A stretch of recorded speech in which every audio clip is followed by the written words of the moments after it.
Hello, this is John Adams again, and we're going to talk about masking for adjustment layers.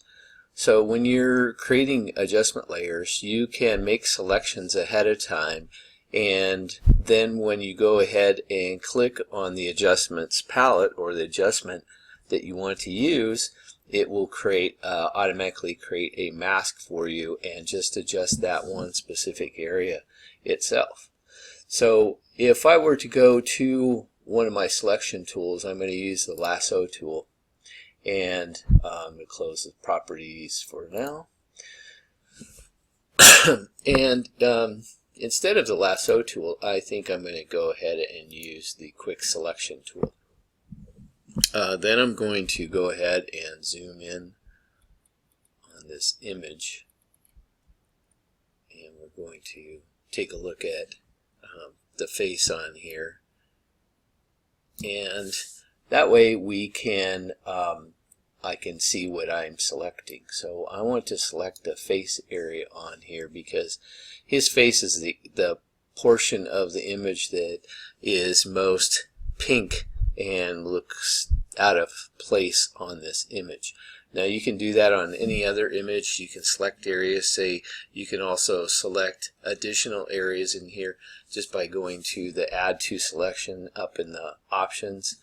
It looks like it's got a plus mark on next to it, or you can subtract from selections. So if I wanted to add to the selection, I could go down here and select this specific area, and it would select that area too based on the colors. So I don't necessarily want to do that, so I'm going to step back one, undo. Also, one of the other things you can do, if you need to make multiple undos, you can hold the Command key, Command Option, and Z, which will undo multiple times instead of having to go to the History palette.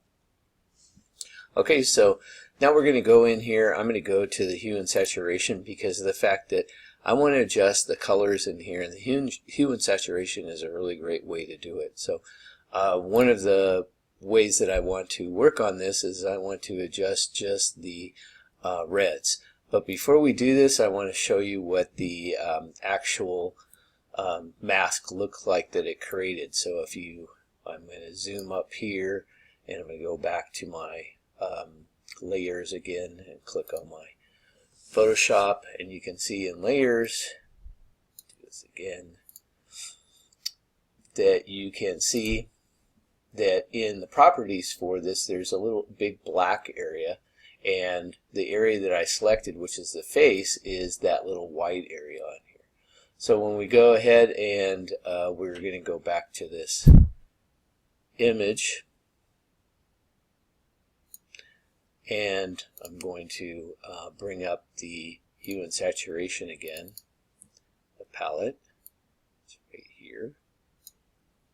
And we're going to take a look at how this is going to affect the image.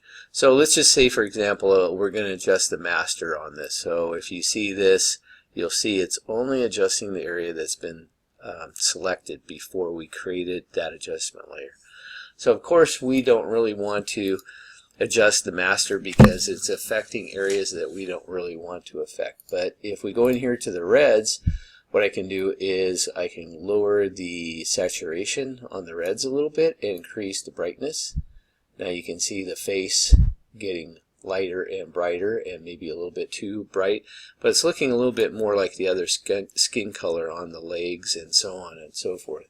So that's a really nice way of adjusting one specific area, and that's the area that I wanted to adjust. But if we go in here, we can turn this off, and you can see before and after. So that's before and that's after my adjustment, but you can see how much of that red is real bright red that is taken out of his face, and now he looks a little bit nicer. I may want to warm it up just a tad bit more, going back to the right slightly to warm his face up just a little bit. So that looks better. But clicking back and forth in the eye, turning the eye on and off, the visibility in the layer is a great way to judge what you've done and if you like it. So I like what's been done, and I think that gives it a much better look overall, and I think it's a much better image based on that correction. But you can see it a little bit better here, and you can compare the difference, and it looks so much better than it did. But you can make specific corrections to your images that way, which is really super nice, and I think you will like the effects of that adjustment on your images. So okay, thank you, and the next tutorial will be coming up for Photoshop in adjustments shortly.